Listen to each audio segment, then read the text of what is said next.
Baik, kita mulai ya Bapak Ibu. Assalamualaikum warahmatullahi wabarakatuh. Ya Allah, ya saya baik, bahkan saya saya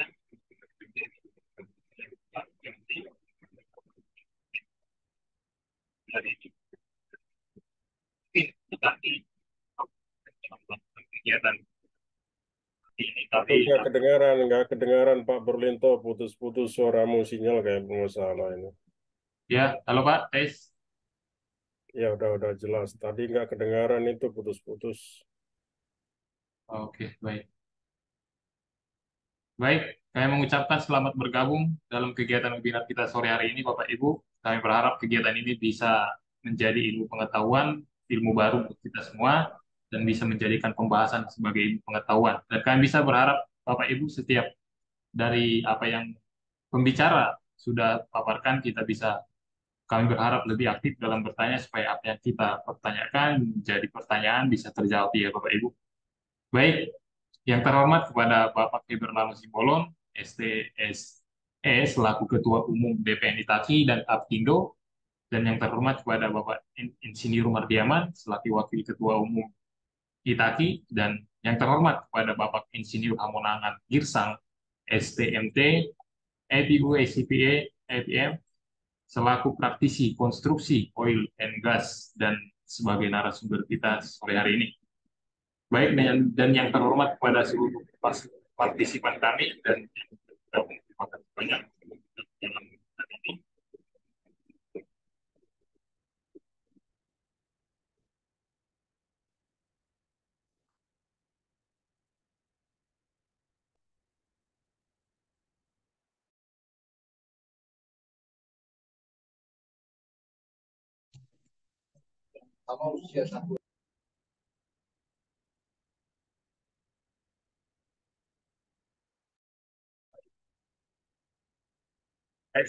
Baik, dengan tema webinar kita ini sore hari ini Bapak Ibu, Oil and Gas Project Risk Identification.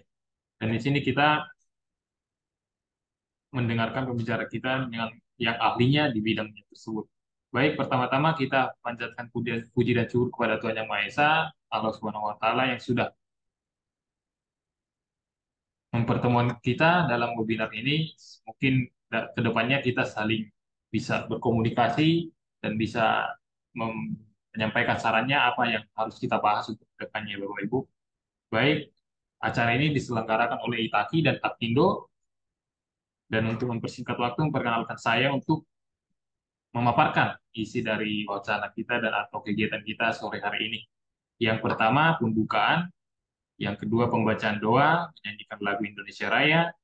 Yang ketiga, kita langsung mendengarkan acara inti dari pemaparan kita sore hari ini, diskusi dan tanya jawab, foto bersama, dan penutupan webinar ini. Dan mungkin info saja Bapak Ibu dan ke Bapak Ibu atau siapapun ini yang bergabung, mungkin jika Bapak Ibu ingin memerlukan e-sertifikat boleh hubungin saya dan bisa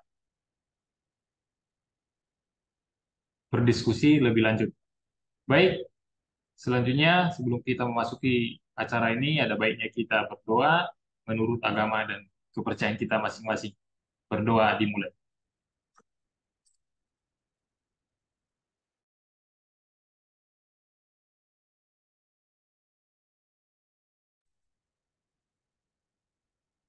Baik, yang selanjutnya kita bisa menyanyikan lagu Indonesia Raya. Mohon Bapak Ibu untuk mematikan, mute mikrofonnya masing-masing.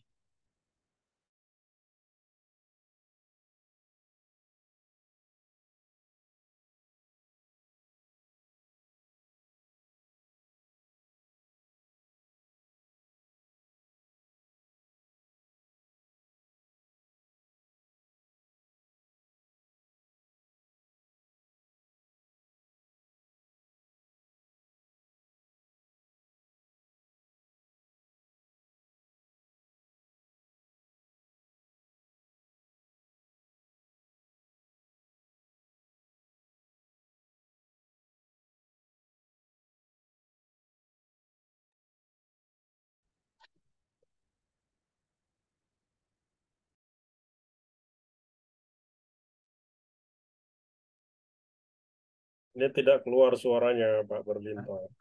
Ini soundnya belum dicentang.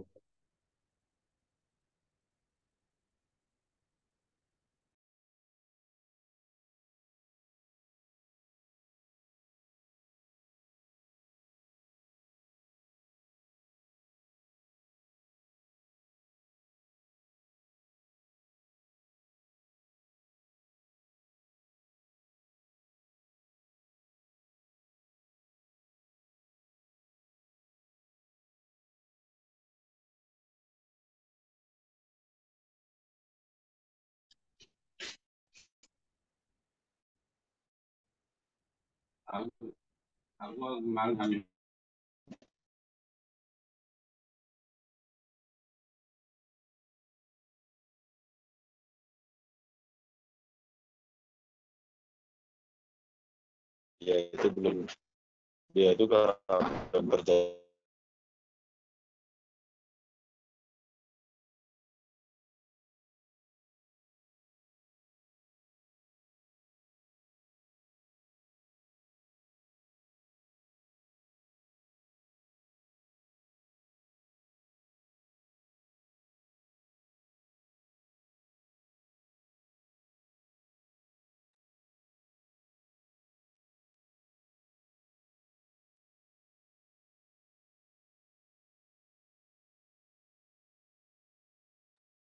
Baik,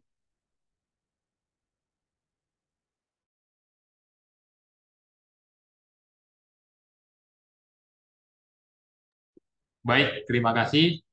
Dan mungkin selanjutnya kita sebenarnya ingin mendengarkan sambutan dari Ketua Umum kita, BPN Apindo, dan sayangnya beliau ada berhalangan, ada kegiatan yang tidak bisa dihindari beliau, dan makanya beliau absen sekarang. Dan selanjutnya kita bisa mendengarkan langsung inti dari kegiatan kita yang di tadi, yaitu bicara kita.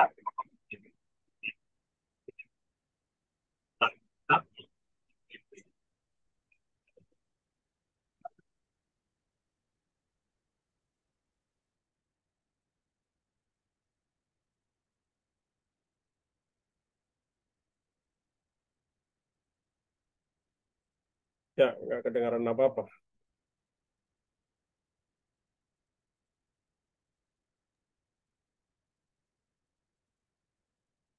Baik, halo Pak. Ya, halo, halo. Halo, Pak Berlinto. Baik, silakan Pak memaparkan. Oke, langsung aja ya, Pak. Yang nggak kedengaran tadi, mungkin kendala sinyal itu. Ya, Assalamualaikum warahmatullahi wabarakatuh. Selamat siang buat kita semua. Selamat bergabung di acara webinar ini ya. Ada beberapa saya lihat dari kampus Mercu Buana. Selamat bergabung. Ya, saya izin saya share materi terkait dengan materi kita hari ini. Kita berbicara terkait eh, project oil and gas. Tes tes suara saya terdengar ya? Oke. Ya, jelas Pak. Oke. Ya, terkait dengan project-project oil and gas. Ya. Izin saya akan coba share.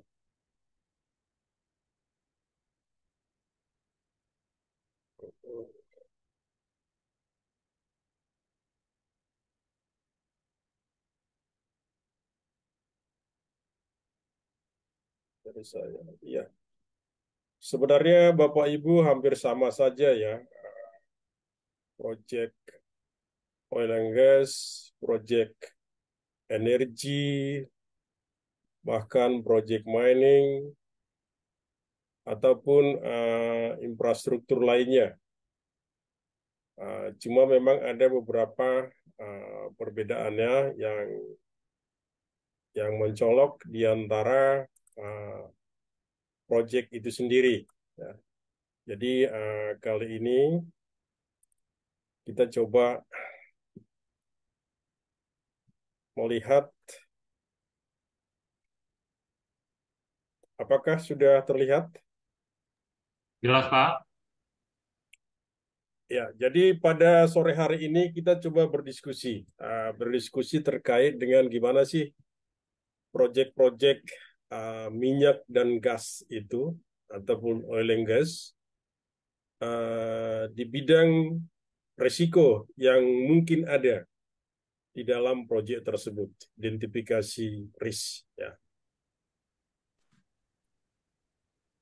Jadi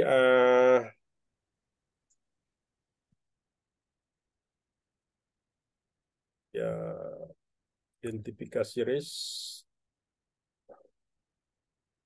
di dalam proyek itu sendiri.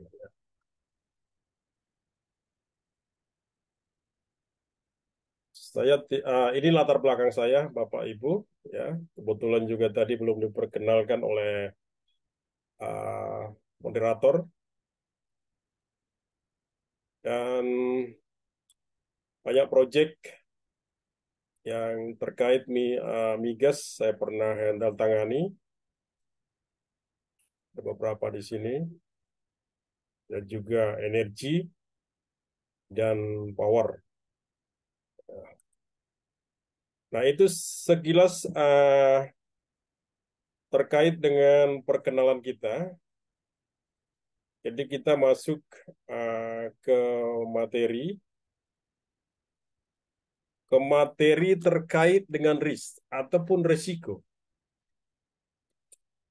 Apa sebenarnya resiko itu? Ya, kita pahami dulu dari dasarnya bahwa resiko itu adalah kemungkinan terjadi sebuah peristiwa. Artinya kalau terjadi sebuah peristiwa, pasti dia akan memberikan suatu dampak terhadap peristiwa itu. Ataupun terjadi sesuatu, dia akan membawa akibat dari peristiwa itu, sehingga untuk mencapai tujuan atau target itu kita perlu strategi. Jadi itulah namanya risiko. Masing-masing punya resiko. Tatkala kita misalnya mengerjakan sesuatu apapun, itu ada resikonya. Nah, tapi dalam risk ini diinfokan ke kita bahwa bagaimana kita mendeteksi dini. Sebelum dimulai pekerjaan itu, kita sudah mendeteksi diri bahwa ini ada resikonya. Nah, itu. Nah, jadi dengan ada resiko itu berarti nanti akan muncul tingkatan ataupun dikatakan level resiko. Apakah resikonya rendah, apakah resiko menengah, bahkan ada resiko tinggi. Nah, setelah itu didapatkan, artinya bagaimana kemungkinan, seberapa besar itu terjadi. Itu tadi yang dikategorikan terhadap resiko rendah, menengah, dan bahkan resiko tinggi. Dan apa akibatnya, konsekuensinya daripada peristiwa tersebut. Sehingga bisa dijelaskan di sini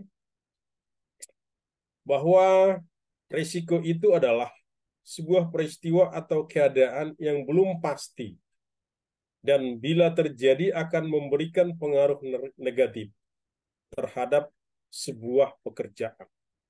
Karena di sini kita berbicara proyek berarti terhadap sebuah proyek, ya. Nah, itu kita pahami dulu pengertian daripada resiko tersebut. Setelah kita sudah paham pengertian resiko itu, baru kita lanjutkan terhadap bagaimana setelah kita tahu pengertiannya, kita bagaimana mengelola resiko itu. Nah, yang pertama kita tentukan dulu adalah menetapkan sasaran. Apa sih sebenarnya sasaran daripada sebuah proyek? Ya, proyek yang kita kerjakan saat ini. Nah, dari situ kita melangkah ke identifikasi risiko. Ya, artinya kita akan mencari risiko kemungkinan peristiwa yang terjadi. Setelah itu kita akan melakukan penilaian risiko itu sendiri, ya. Penilaian risiko yang dikatakan itu adalah asesmen risiko. Itu bisa kita lakukan dengan menganalisis dan mengevaluasi. Setelah itu kita lakukan memberikan tanggapan terhadap risiko tersebut. Apakah risiko itu kita terima? Ya. Ataupun risiko itu kita terima, tapi dengan mengurangi akibat, mengurangi kemungkinan, atau risiko itu kita terima, tapi kita transfer terhadap orang lain, dipindahkan terhadap orang lain. Atau kita hindari, kita tolak sama sekali. Kita tidak mau risiko itu terjadi. Ya. Nah, setelah itu baru kita melangkah ke memantau dan mengkaji ulang. Itu dikomunikasikan atau konsultasi, baru nantinya kita menyusun sebuah dokumentasi. Ini sesuatu circle di dalam pengelolaan risiko di dalam sebuah proyek. Ya. Nah, kalau kita lihat di dalam proses yang dibuat oleh PMBOK ya, Project Management Body of Knowledge, dari proses risk management itu, yang pertama itu ada plan risk management ya, artinya ini perencanaan, planning. Setelah ada planning itu baru diidentifikasi. Setelah identifikasi baru masuk ke kualitatif ya. Kualitatif, analisis risiko kualitatif, terus dilanjut dengan kuantitatif, baru kita memberikan respon ya, memberikan respon terhadap identifikasi itu, baru kita melakukan monitoring. Artinya tatkala berjalan proyek itu baru dilakukan monitoring, kontrol terhadap risk tersebut. Nah, jadi ini garis besar sebuah proses daripada risk management yang dikeluarkan oleh PMBOK ya, Project Management Body of Knowledge. Ya.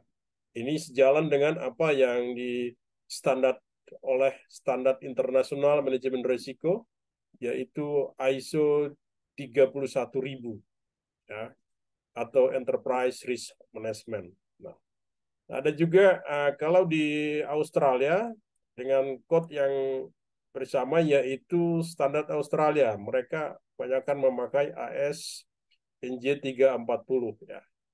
Nah, itu proses daripada si risk management itu sendiri. Proses daripada manajemen risiko itu.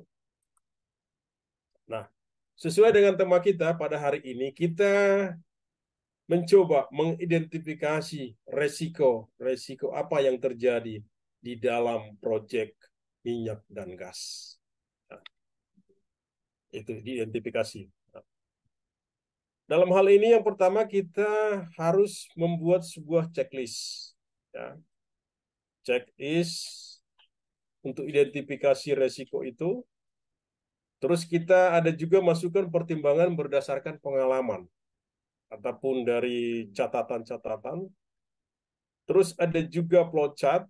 Nah, ada juga brainstorming ya, tukar pikiran. Artinya kita saling berbagi, saling bertukar pikiran dengan orang-orang yang juga punya pengalaman atau punya kualifikasi di situ, sehingga baru kita melakukan analisis sistem, skenario, terus bagaimana teknik rekayasa sistemnya. Nah, ini untuk Hehehe. identifikasi resiko. Ya. Karena topik kita adalah identifikasi resiko, ini harus kita pahami dulu di awal. Ya. Kita akan buatkan checklist, ada pertimbangan pengalaman, ada brainstorming, analisis sistem, skenario, dan rekayasa. Ya, ini harus yang dipahami di awal. Setelah kita identifikasikan sebuah resiko ataupun daftar kejadian yang mungkin terjadi seperti di pengertian daripada risk itu, baru perlu untuk mempertimbangkan penyebab terjadi resiko itu dan skenario yang terjadi resiko itu. kemungkinan apa yang membuat dia terjadi. Terus dilanjutkan lagi dengan banyak jalan awal mula kejadian. Ya, apa langkah awal dimulai kejadian sebuah peristiwa itu.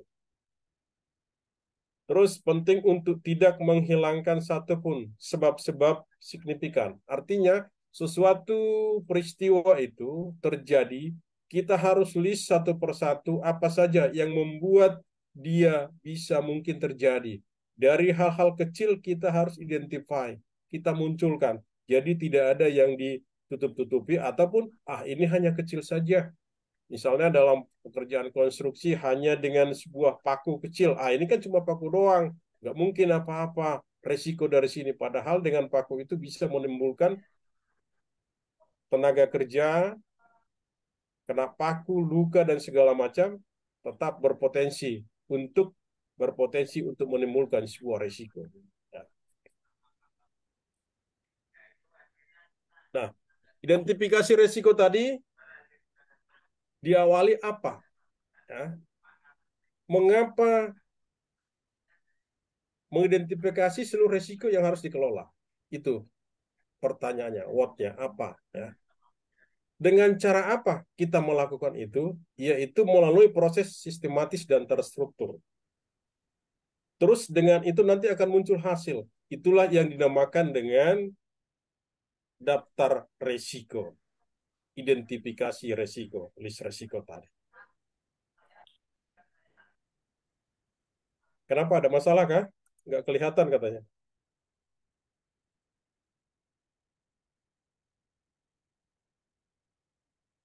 Ya.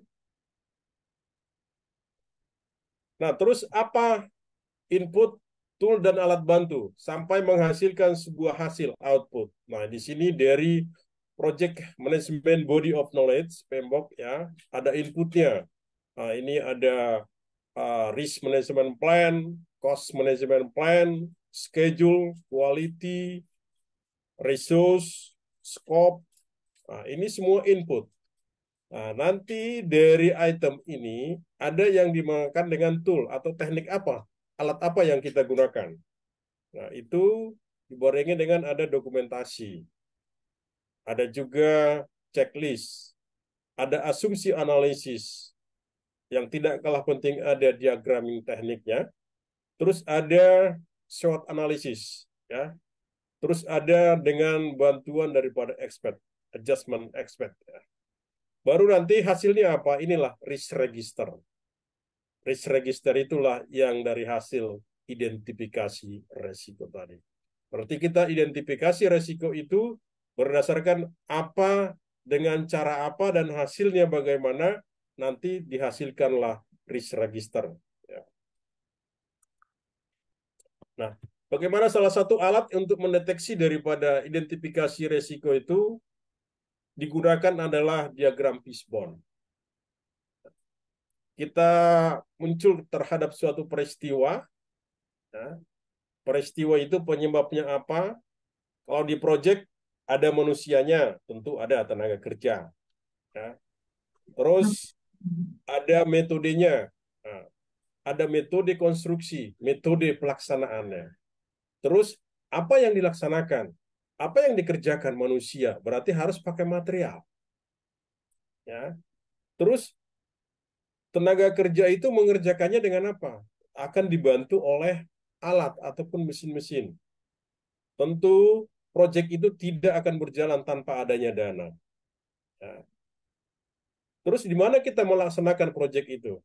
Tentu akan berhadapan dengan lingkungan. Nah, ini sebuah diagram fishbone yang dikemukakan oleh Ishikawa, bahwa dari semua item ini akan kita coba kita gali sumber penyebab. Dari manusia apa kira-kira yang bisa dilakukan penyebabnya sehingga menghasilkan sebuah resiko. Begitu juga dengan metode. Dengan metode apa sumber penyebabnya? Material, begitu juga dengan mesin, alat, dana, dan lingkungan. Nah, ini jadi sangat membantu salah satu untuk mengidentifikasi resiko itu. adalah dengan bantuan daripada Fishbone tersebut. Ya. Nah, kita siklus sebuah proyek, ya, proyek apapun itu pasti dilakukan melalui siklus ini. Pertama ada inisiasi, ya. Dari inisiasi itu sudah ada sebuah gambaran goal. Saya mau akan mendirikan sebuah kilang di sini misalnya. Nah, itu di tahap inisiasi. Setelah itu kita lanjutkan terhadap feasibility study. Dilanjut lagi ke tahapan engineering, ya. Ada procurement, construction, baru terakhir itu adalah operation maintenance. Nah, inilah sebuah siklus di dalam sebuah project. Project apapun itu. Jadi akan berhadapan dengan sistem seperti ini. Project. Nah, dari semua tahapan ini, itu akan kita coba identifikasi apa resiko yang mungkin terjadi di tahap engineering, procurement, construction. Tapi di sini kita batasi, kita tidak jauh sampai ke inisiasi dan feasibility study, tapi kita batasi di tahapan engineering, procurement, construction. Ini akan kita identify apa kira-kira resiko-resiko yang mungkin terjadi di proyek oil and gas. Ya.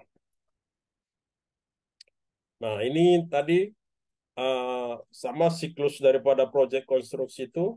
Nah, jadi di mana di dalam sisi pemilik proyek, ya, yaitu akan mulai bergerak dari planning sampai construction. Ya. Nah, sedangkan kalau operation maintenance itu adalah tahap operasi dari di fase setelah konstruksi terjadi. Nah, ini tadi yang sudah di-highlight juga di awal, apa inisiasi, apa need-nya, apa yang dibutuhkan sebenarnya. Kita mau membangun sebuah, di sini di daerah ini misalnya kita mau membangun sebuah tempat pemadam kebakaran. Karena kebetulan di sini ada bosnya pemadam kebakaran, hadir dia. Nah, jadi kita membangun itu misalnya, baru kan setelah kita menemukan need-nya itu, apa persyaratan apa yang kita butuhkan untuk mencapai need itu. Nah, masuklah ke dalam proyek konsep formulasi ya, formulation. Setelah itu masuk ke proses feasibility yang tadi di awal. Memunculkan scope, baru tahap ke engineering, ada PIT, ada DED, sampai ke construction, baru setelah itu ada handing over, acceptance ya, baru masuk ke ya proses operation maintenance. Nah, setelah itu apa lagi? Mungkin lagi nanti di demolish, akan dibangun kembali setelah sesuai dengan umur rencana. Baiklah Bapak, Ibu, rekan-rekan tadi sini. Tadi kita fokusnya adalah identifikasi resiko terhadap engineering, procurement, construction di dalam project oil and gas. Nah, sekarang di tahap engineering. Engineering itu berarti kan ada mulai tahap conceptual design sampai ke DED sampai menghasilkan sebuah gambar ataupun perhitungan. Nah, di situ ranah daripada engineering. Nah, atau di situ proses desain. Apa peristiwa apa yang mungkin terjadi terhadap sebuah proses desain? Yang jelas zaman sekarang ini udah zaman teknologi IT ya, berarti merencanakan segala sesuatu itu sudah berangkat daripada modeling structure. Kita sudah banyak dibantu oleh software-software. Kalau di sipil itu ada apa? Ada SAP, ada ETAP, ada Start Pro, ya, dan lain-lain. Kalau di mechanical ada Kaisar dan lain-lain, itu sudah dibantu ya proses desain. Artinya kita tinggal menginput data, ya, data apapun itu, data karakteristik, data loading. Nah, itu kita masukkan ke dalam sebuah bantuan software, baru software itu di-running. Artinya yang pertama kita kemungkinan bisa mengalami sebuah uh, peristiwa risiko, yaitu kurang tepatnya kita membuat sebuah modeling struktur. Setelah itu kita juga mungkin salah input loading, ya itu beban mati, beban hidup, beban gempa. Nah, contohnya misalnya kita input beban daripada gempa, tentunya kita harus mengacu terhadap peraturan gempa yang terbaru di Indonesia, SNI. Terus lokasi gempanya di mana? Sekarang ini sudah canggih, kita temukan koordinat proyek kita masukkan ke koordinat itu ke dalam suatu literasi gempa yang ada di PUPR, itu akan udah keluar berapa peak ground acceleration-nya, PGA-nya, berapa gaya horizontal gempa dan segala macam, itu sudah keluar. Tapi kalau kita salah input koordinat saja, bisa jadi lokasinya bukan mewakili daripada posisi daripada lokasi proyek kita. Itu. Terus tatkala saat merunning software, artinya di sini adalah kemungkinan resiko itu terjadi terhadap orangnya. Mungkin dia kurang capable untuk operate daripada sebuah software itu sendiri. Terus ada lagi kemungkinan resiko itu tatkala kita membaca kode dan standar. Ya, tentu kode standar itu juga, apalagi sekarang ini banyak kode standar ya, American Standard, Indonesian Standard, bahkan sudah masuk juga GB Standard yang dari China ataupun Japanese dan lain-lain segala mana. Yang mana kode yang dipakai sesuai dengan berarti masuk ke spesifikasi daripada proyek itu sendiri. Nah, terus kemungkinan juga ada peristiwa resiko itu tatkala kita dimensi daripada gambar kita, dimensional daripada drawing. Nah, situ juga bisa ada terjadi peristiwa-peristiwa resiko yang akan terjadi, kemungkinan terjadi. Nah, misalnya masih dalam tahap engineering. Ya. Sekarang ini kan kita memakai software dengan 3D, ya, software 3D. Sekarang itu sudah bisa dikonek dengan building information modeling proses. Ya. Jadi di sini ada itu bisa kita lihat 3D-nya, 3 dimensi daripada project kita itu. Kalau kita mau menganalisis misalnya bentuknya gimana atau saling interface bagaimana, itu sudah bisa kelihatan apalagi dibantu oleh BIM, ya, proses BIM itu. Nah, kalau melakukan di hal software terkait dengan BIM ini, apa yang mungkin juga menjadi resiko? Artinya tetap juga ada input data tidak tepat. Ya, itu contohnya tadi yang kami contohkan sebuah posisi gempa, ya, zonasi gempa itu berapa, ataupun mungkin dari segi tanahnya, dari segi soil, ataupun dari segi pipanya, material pipanya, misalnya dalam hal-hal proyek itu. Ya. Itu terus ini menyangkut kompetensi ke orangnya, atau juga bisa salah di dalam perencanaan. Nah, ini kalau kita, ini hanya salah satu contoh, di sini adalah BIM, masih banyak software lainnya. Artinya dengan software itu juga tidak secara 100% itu benar. Tetap ada memungkinkan terjadinya sebuah peristiwa kegagalan ataupun peristiwa resiko pada hal tersebut. Ya. Nah, ini di dalam perhitungan, ya, kalkulasi material, ya, ini juga bisa dilakukan dengan software, ya. Contohnya aja beberapa software structure itu, StatPro atau Texla itu bisa mengeluarkan material bill of quantity-nya, bisa keluar langsung di situ. Nah, tapi apa yang harus kita selidiki, kita lebih detailkan dalam hal ini, MTO ini adalah bisa kita salah menghitung kelebihan, ya, kelebihan overestimate. Apalagi dengan cara manual, nah ini besar kemungkinan terjadi. Akhirnya kalau terjadi overestimate, berarti ini akan mempengaruhi terhadap sebuah cost, ya, terhadap sebuah budget. Atau mungkin barangkali kita terlalu kecil menghitung lebih. Nah, kalau terlalu kecil, kita sudah katakanlah kita pengen pipe itu hanya atau kompresornya berapa panjangnya 4 meter, ternyata kita hanya 6 meter, nah itu 4 meter ternyata kita di bawahnya underestimate. Artinya bagaimana kita memasang itu? waktu construction tidak tepat itu akan menimbulkan sebuah resiko di dalam proyek-proyek itu. Terus ada interpretasi gambar yang kurang tepat, larinya ke kompetensi, artinya ke manusianya, ke resource-nya, ya, resource-nya yang akan melakukan proyek konstruksi itu. Nah, dalam tahap planning, ya, planning, apa yang mungkin resiko yang terjadi dalam tahap planning itu? Peristiwa resiko apa yang mungkin terjadi pada uh, estimasi duration misalnya? Kita sudah merencanakan bahwa proyek ini harus selesai dalam katakanlah 24 bulan. Nah, apa yang mungkin terjadi dalam perencanaan itu? Penjadwalan proyeknya kurang tepat, ya, ya.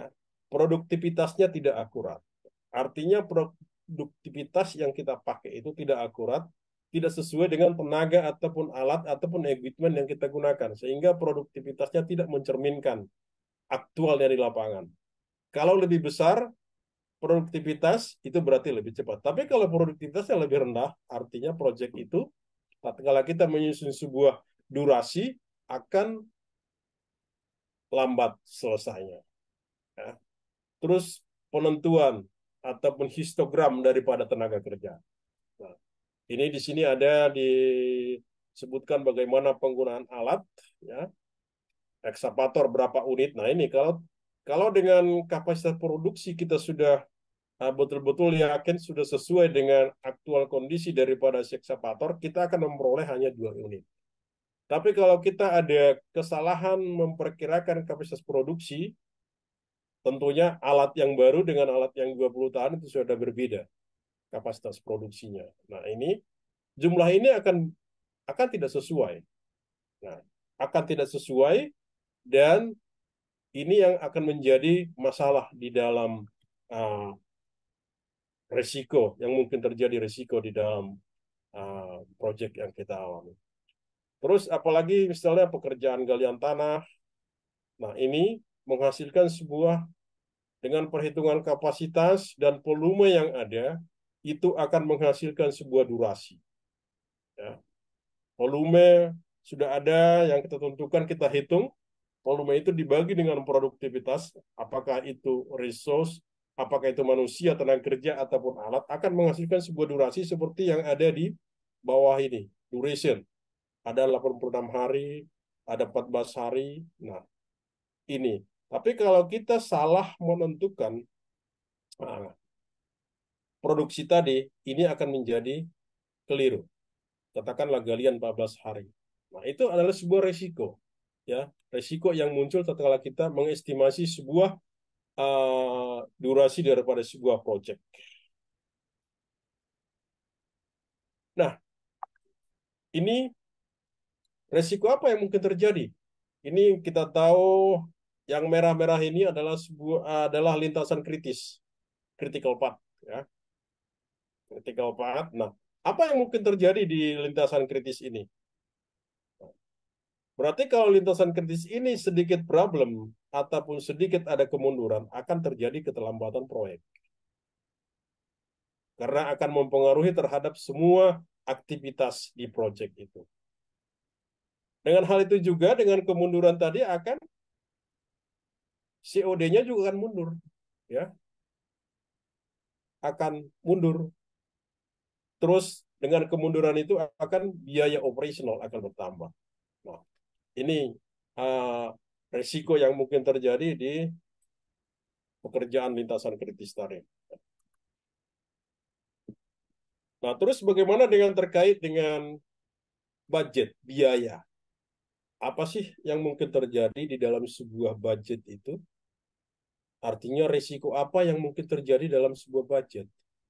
Nah, kalau bisa terjadi itu adalah bertambahnya budget sebuah proyek. Ya. Nah, estimasi harga yang kita buat itu tidak tepat, kurang tepat. Artinya dengan itu juga profit terhadap perusahaan akan berpengaruh. Ini semua adalah sumber-sumber yang mungkin terjadi di dalam proyek itu. Ya, identifikasi risiko yang mungkin terjadi. Itu. Nah, bagaimana terkait dengan mutu? Ya, ini adalah mutu, kinerja mutu. Tadi kinerja waktu, sekarang kinerja mutu. Nah, kalau mutunya itu apa? Sebenarnya yang mungkin terjadi resiko itu adalah tidak tercapai standar mutu ataupun spesifikasi. Artinya kita harus melakukan repair ataupun rework, ya, ataupun rework. Nah, dengan seperti itu, rework itu berarti harus demolish dulu, ya, baru dikerjakan ulang. Ya. Atau bisa jadi kita mengganti spesifikasi, ya, itu. Nah, itu terkait dengan mutu. Terus bagaimana tatkala pengadaan, rekrutmen? Apa yang mungkin terjadi di situ? Wah, ini banyak sekali peristiwa yang mungkin terjadi. Karena rekrutmen itulah salah satunya nanti akan muncul kontrak, ya. Kontraknya bagaimana, dasar estimate-nya bagaimana, daftar kuantitasnya bagaimana, strategi monitoring agreement-nya bagaimana, budget available-nya bagaimana. Nah, ini semua nanti ujung-ujungnya akan menghasilkan sebuah kontrak di procurement itu. Situlah mulai terjadi proses negosiasi, pembelian, pengadaan, sampai ke munculnya sebuah kontrak. Nah, draft kontrak ini ya banyak juga yang menimbulkan risiko. Salah-salah kita membuat sebuah bahasa di sebuah kontrak, itu akan beresiko di kemudian hari tatkala ada perselisihan misalnya akan membuat sebuah risiko. Ya. Nah, itu di procurement. Nah, bagaimana di dalam tahapan konstruksi?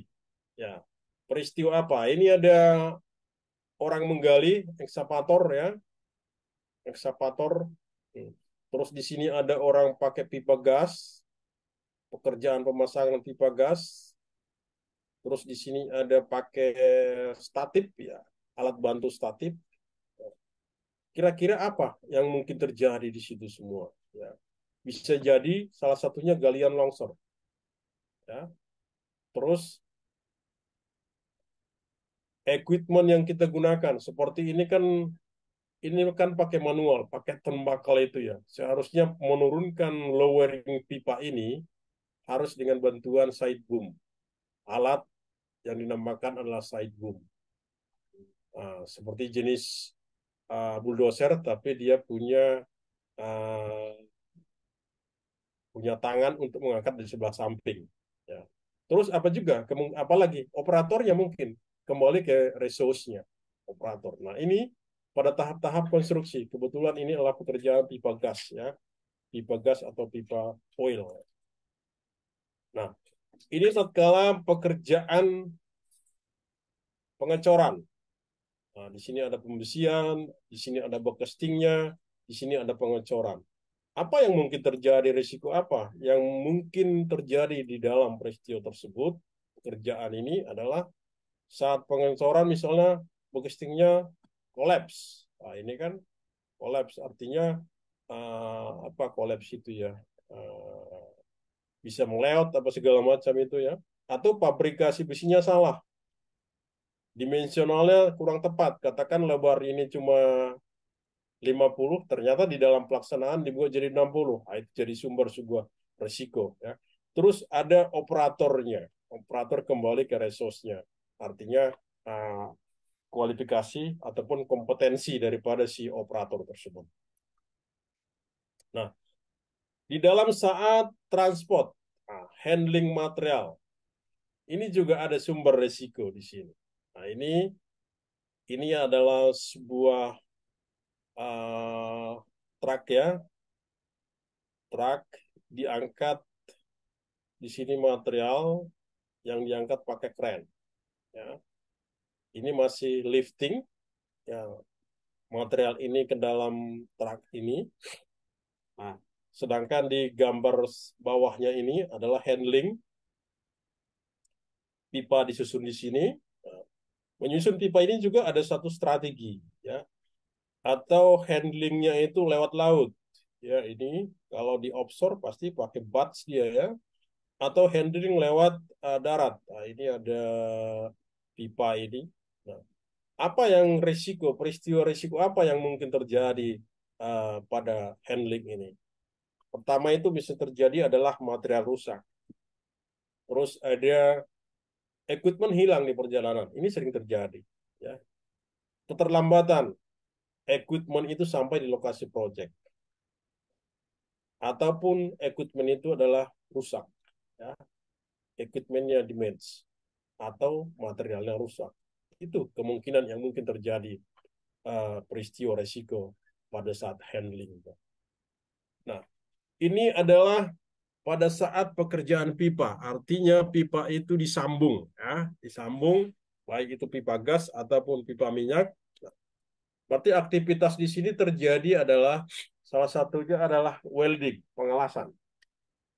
Ya, setiap pipa itu, pipa satu dengan pipa lainnya itu dilas, di welding. Nah, di welding seperti gambar di sini, pengelasan ini juga ini bisa-bisa ada beberapa yang terjadi, ya, peristiwa terjadi resiko, ya, saat pekerjaan pengelasan termasuk grinding, welding joint, dan tracing, ya, memasukkan ke dalam lubang pipa itu, apa yang mungkin terjadi resiko di situ?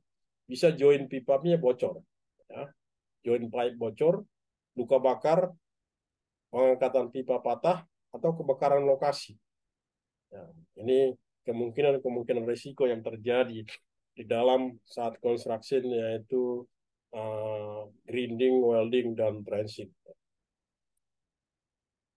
Nah, ini bagaimana saat kita pekerjaan misalnya coating pipe, ya, coating pipa, atau pemasangan kompresor ini, ya, erection equipment. Nah, ini erection equipment, ini kompresor. Nah, ini pressure apa? Vessel. Nah, bagaimana saat memasang ini ke lokasi yang sudah di pada tempatnya? Berarti ada lifting. Nah, itu juga ada erection. Nah, itu juga perlu diperhatikan bagaimana alatnya, bagaimana uh, metodenya, sehingga kita bisa menganalisa pada pelaksanaan pekerjaan itu untuk meminimais daripada risiko-risiko itu. Nah, ini coating. Coating itu artinya pipa itu dilapisi lagi lapisan luar, bisa dengan bermacam-macam lapisan, ada HDPE, dan lain-lain sebagainya, ada jenis-jenisnya itu. Nah, ini apa risiko yang mungkin terjadi jika pada erection ataupun testing vessel ataupun coating pipe, kejatuhan erection, ya. Kalau terjatuh barang sesuatu, artinya akan terjadi masalah risiko di situ. Tidak tercapainya tekanan dari vessel. Tatkala ini sudah vessel ini dipasang, diinstal pada tempatnya, akan dilakukan testing, tes tekanan, ya. Bila tidak tercapai pressure itu, bisa beresiko. Nah, itu. Terus coating, kalau ini coating yang dilakukan di pipa itu tidak sesuai dengan spesifikasi, artinya coatingnya tidak berfungsi. Itu coatingnya tidak berfungsi. Ya. Nah, bagaimana kalau di offshore, di laut? Di laut, nah tentunya di laut itu didahului dengan pekerjaan pancang, offshore piling rig. Di situ pasti ada botnya, ada piling rig-nya, ada batch-nya, nah, untuk area kerja. Nah, semuanya itu adalah mengandung sistem yang berpotensi adanya risiko tatkala aktivitas dilakukan. Misalnya apa risikonya? Piling rig tenggelam, namanya juga di laut. Salah-salah menempatkan posisi atau dengan besarnya gelombang bisa piling rig itu tenggelam. Nah, atau posisi tatkala pemancangan, ya, piling rig. Bisa jadi posisi piling pondasi ini tidak tepat pada posisinya sesuai dengan yang ditentukan, atau bisa jadi produksi plan berhenti, ya. Nah, ini produksi plan berhenti dengan adanya kebakaran. Nah, kebakaran. Nah, di sini ada pemadam kebakaran, mungkin dari Jakarta kayaknya, Jakarta Timur, ya. Ada pemadam kebakaran di sini. Kebetulan ada bos pemadam ada di sini, saya lihat. Ya, ini resiko construction yang mungkin terjadi pada offshore, ya, pekerjaan di pinggir pantai ataupun di laut. Nah, bagaimana saat di maintenance, pemeliharaan tadi? Ya. Pemeliharaan tadi apa? Bahwa kemungkinan di situ list list daripada peralatan itu tidak divalidasi ketersediaannya. Tahu list spare part tidak divalidasi ketersediaan sehingga memungkinkan terjadi kosong stok. Padahal kita sudah jadwal maintenance ini. Waduh, ternyata listnya nggak ada, habis. Nah, ini sumber sebuah risiko. Nah, terus, kalau kita menghitung biaya maintenance, tidak tercover secara hitungannya. Terus, bagaimana manajemen plan-nya, materialnya, spare part-nya, stoknya tidak dibuat. Nah, yang tidak kalah pentingnya adalah ternyata ada SOP, Standard Operating Procedure, tapi tidak diterapkan. Nah, ini juga sumber sebuah risiko. Nah, di SOP itu misalnya sudah dilaksanakan harus melakukan training operator maintenance setiap skala secara berkala, ternyata tidak dilaksanakan. Itu juga sumber risiko yang memungkinkan terjadi sebuah peristiwa risiko di sana. Ya, di sini dari hasil yang kita bahas tadi sini sudah dirangkum ya. Jadi inilah yang dikatakan daftar risiko ataupun risk register, identifikasi tadi. Tapi sayang di sini di dalam bahasa Inggris karena dulu waktu saya kerja di proyek ini saya buatnya jadi memang di dalam bahasa Inggris. Dalam tahap Aduh, engineering ada bangga beberapa. po tuh mah. Masubok Pak Abu kan, Pak Niam, Pak Denny. Ya. Jadi di dalam daftar risiko ini ada mulai dari scope, yaitu dalam disiplin engineering, ada di dalam CAPEK, ya. Terus ada data gatheringnya, ada di tim engineeringnya, apa risiko yang mungkin terjadi, terus ada di pas equipmentnya, ya. Terus ada juga di struktur atau skematiknya, masih ada di sini, masih dalam tahap engineering. Ada di pipingnya, automation control, terus ada di operational, safety, dan handling, itu tadi. Jadi sudah ada di loading dan unloading. Ya, ya. Terus ada di project definition, ini semuanya berpotensi jadi risk. Ini di project tatkala project eksekusi, ya. Ini juga masih execution plan. Ya, ini semuanya nanti Bapak Ibu bisa baca-baca cara detailnya. Ada di productivity-nya, ya, productivity index-nya, ada di ukuran kriteria ukuran progresnya. Nah, ini di procurement, ya, bagaimana apa yang resiko ada di program plan, ada guaranteed and assistance, terus ada di kontrak juga ini kemungkinannya.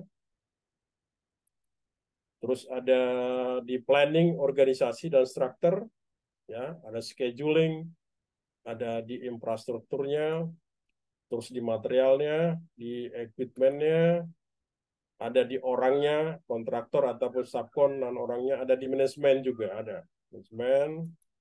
Nah, terus ada di pekerjaan tanah. Nah, ini kalau pipe ini ya, pekerjaan pipa gas, tie-in eksekusi, penyambungan pipa, piping, dan juga di electrical instrument, tahap konstruksi. Nah, ini di dalam tahap health safety, ASE, ini ya, ASE. ASE juga banyak ada kemungkinan risiko terjadi peristiwanya. Dan juga ini sama, unsur safety-nya. Dan juga kemudian environment, lingkungannya bagaimana. Ini lokal kondisinya gimana, terus uh, itu dipelajari apa item-item yang bisa menimbulkan risiko dari environment. Nah, ini ada beberapa di sini environment. Terus ada di stakeholder ya, mapping stakeholder, ada juga estimate baseline. Ya, commissioning, ini pada masa commissioning form. Terus ada juga di dalam strategi responsibility ya, operation. OR itu operasional. Ya, ada beberapa risiko yang mungkin terjadi. Ini saat commissioning, risiko-risiko. Terus dari segi resource, ya organisasi struktur organisasinya gimana, project team itu, baik itu di maintenance, baik itu di engineeringnya gimana, dari segi orang-orang struktur organisasi siapa, hendak melakukan apa dan melapor dan report kemana. Itu juga, dan kalau seorang sudah ditentukan bahwa seorang supervisor harus melapor terhadap, katakanlah terhadap manajer area, ternyata dia melapor ke yang lain adalah akan bersumber menjadi sebuah risiko. Nah, ini sama. Nah, inilah bentuk daftar risiko, Bapak Ibu. Jadi memang daftar risiko itu harus dibuat di dalam uh, uh, sebuah daftar list seperti ini ya. Nah, di sini disebutkan nomor satu peristiwa apa. Nah, ini peristiwanya. Nah, kalau peristiwa itu terjadi, apa akibatnya? Ya, apa akibatnya? Dan di sini kemungkinannya berapa? Kemungkinan terjadi peristiwa itu berapa? Nah, di sini ini masuk ke rating dan segala kemungkinan. Nah, ini setelah kita mendata membuat identifikasi resiko. Begitu sudah kita dapat identifikasi resiko, kita akan menentukan rating.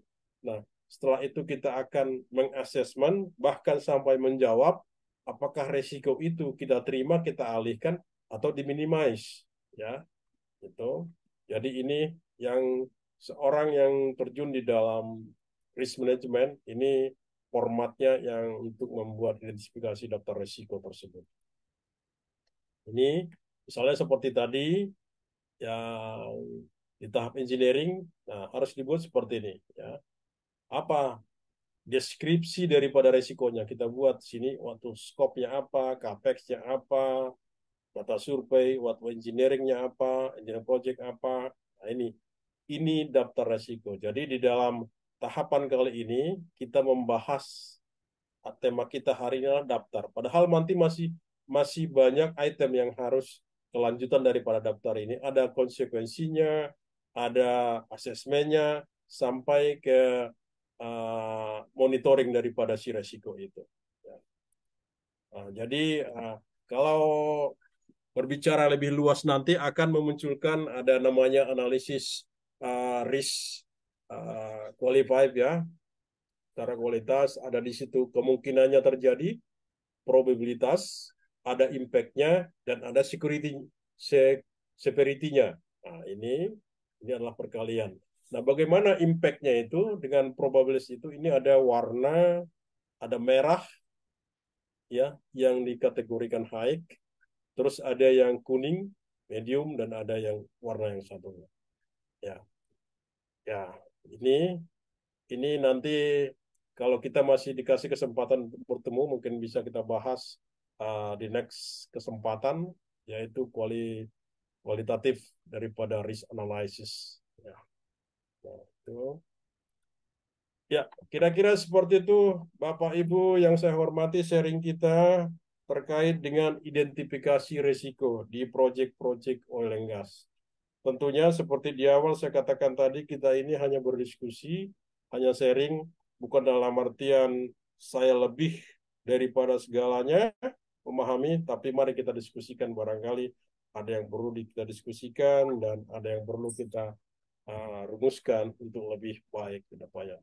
Saya kira seperti itu, saya kembalikan kepada moderator. Baik, terima kasih Pak atas sharingnya, terus kegiatan materinya yang dibawakan. Dan mungkin saya sedikit menjelaskan klarifikasi, webinar ini free Bapak Ibu, tapi kita memerlukan investasi untuk penerbitan sertifikatnya, sertifikatnya. Baik, mungkin Bapak Ibu jika ada pertanyaan atau tulisan yang bisa disampaikan kepada kita,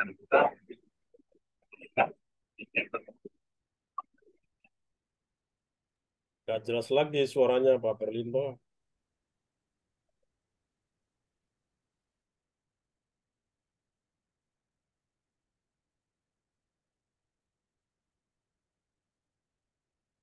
Halo Pak Berlindo. Halo Pak, tes. Hilang Baik, lagi. sedikit saya klarifikasi, mungkin saya jelaskan sedikit terkait webinar. Kegiatan webinar kita ini sebenarnya free atau gratis dan kita meminta investasi untuk penerbitan e-sertifikatnya Bapak Ibu. Sebenarnya ini free, tapi untuk sertifikatnya kita ada investasi senilai 25K untuk penerbitan e-sertifikatnya. Baik, mungkin dari materi kita sore hari ini, dari penjelasan dari pembicara kita, mungkin Bapak Ibu ada pertanyaan, ada menjadi pertanyaan, mungkin bisa langsung ditanyakan melalui kolom chat atau langsung bisa. Silakan Bapak Ibu. Barangkali ada yang jadi terganjal, jadi pertanyaan, supaya terjawab kita diskusikan pada ahlinya. Baik. Ini saya lihat ada beberapa orang dari Nusa Buana yang ada.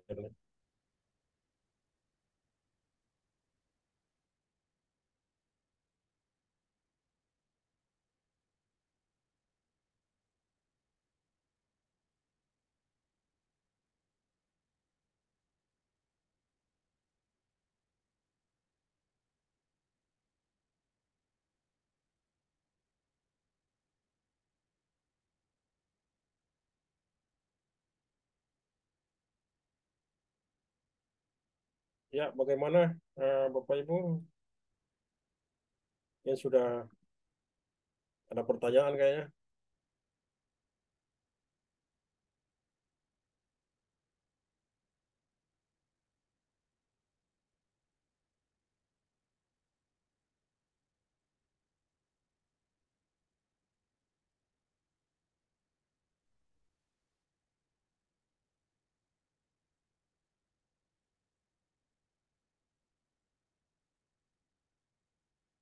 Gimana Pak Nirwan?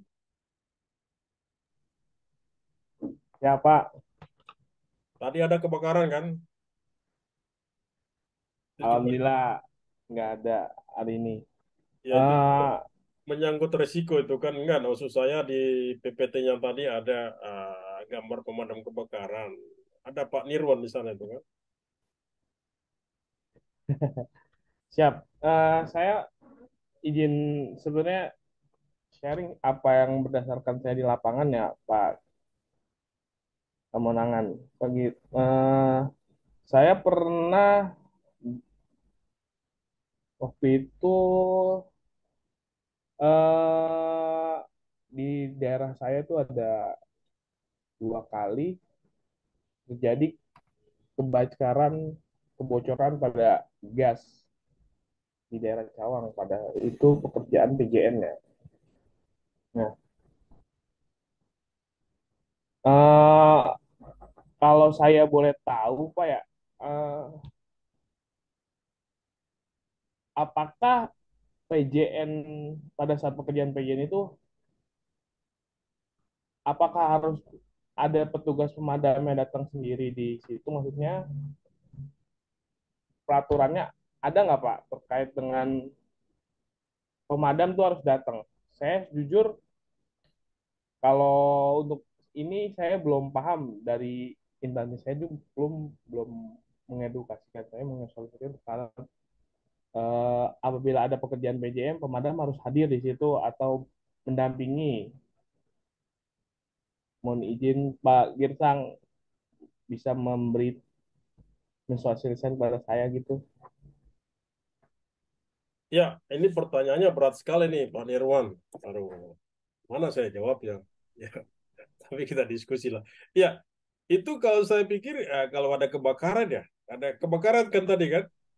Ya, kalau kebakaran di situ nggak mungkin lah kita. Saya pikir nggak mungkin kita menunggu seseorang itu harus ada di situ baru dipadamkan.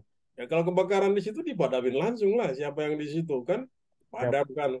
Nah, baru setelah itu nanti ya mungkin ada identifikasinya terhadap pihak-pihak Hmm. yang memang terlibat di situ. Tadi kan kebocoran pipa ya, kebocoran pipa terus terjadi kebakaran, misalnya yang gitu ya.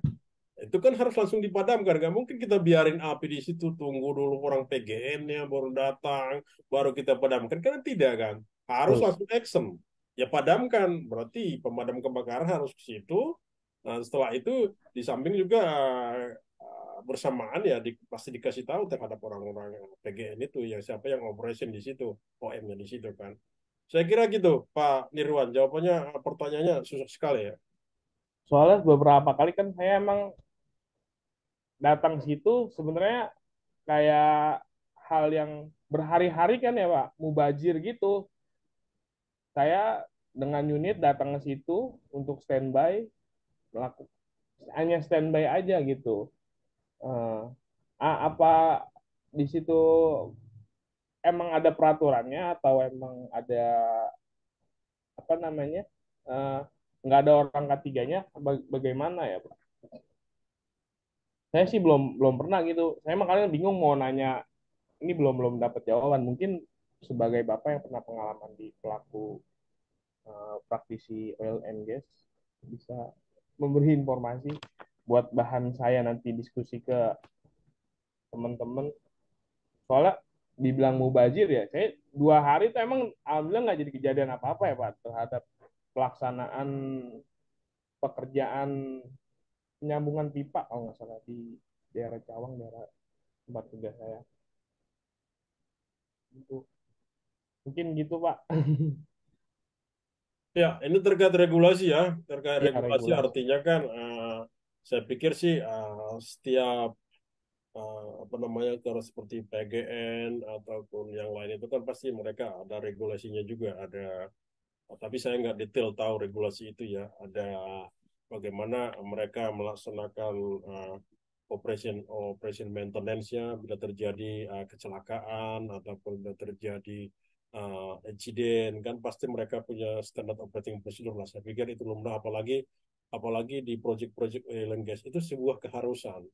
Kita katakanlah kita di bangunan gedung misalnya kita menggali di situ kan, menggali bangunan gedung itu kan asal gali sudah jadi.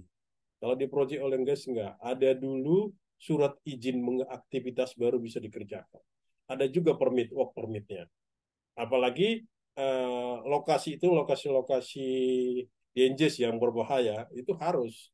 Jadi tidak bisa, udahlah disurvey, dimarking oleh seorang surveyor langsung digali. Nah, kalau di oil and gas tidak, harus ada permitnya. Permit itu disign, ditandatangani oleh semua lingkup yang berkepentingan, baru bisa dilaksanakan. Itu namanya standar operating procedure di project oil and gas. Tentu berbeda, di project lain juga ada standarnya, tapi oil and gas itu berbeda. Setiap aktivitas itu hanya baru satu galian. Begitu juga pekerjaan, misalnya pekerjaan pengelasan. Ada standar operating procedure. Begitu juga misalnya ada terjadi sesuatu kebakaran. Ada bagaimana mengantisipasi itu. Tentunya ini ranahnya adalah HSE, FT Salt Environment ya. Itu ranah mereka, KHSE. Ranahnya untuk terjun melakukan aktivitas di situ.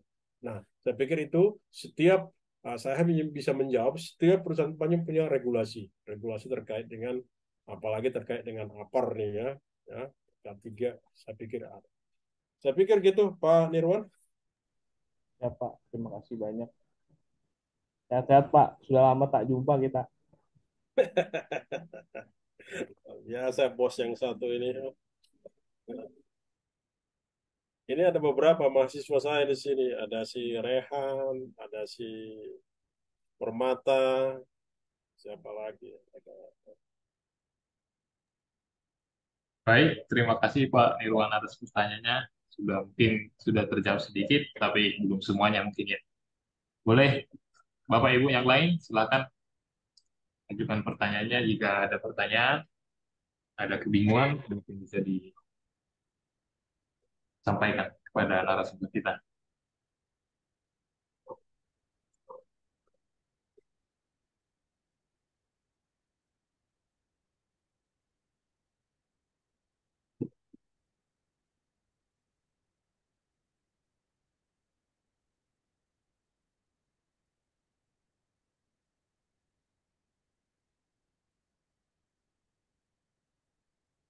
Wah, sepertinya sudah tidak ada yang bertanya. Pak Berlinto. Eh, Sepertinya sudah paham semua ya Pak. Mungkin bisa dijelaskan sedikit lagi mungkin Pak? Mungkin ada kebingungan yang lain yang belum didengar dari pemaparan materi Bapak. Dan barangkali jika tidak ada yang mau bertanya, kita akhiri saja.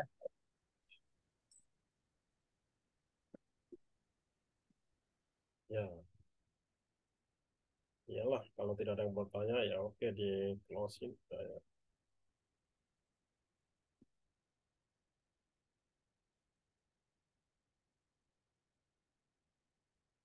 Bapak Nirwan yang bertanya, dia mungkin karena dia kenal saya, nih. Tapi ini juga banyak mahasiswa di sini, Wan. Regular satu, ini regular satu.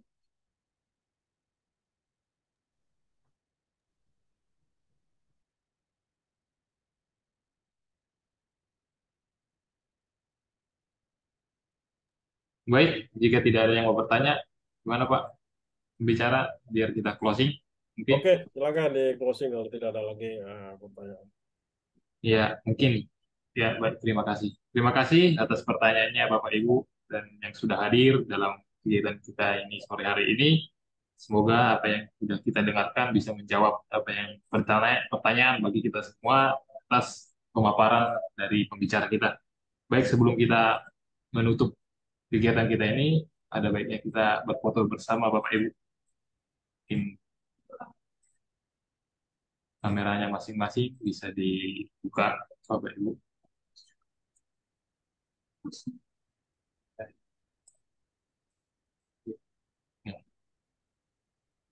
Baik, saya hitung Bapak Ibu ya. Satu, dua, tiga. Bentar.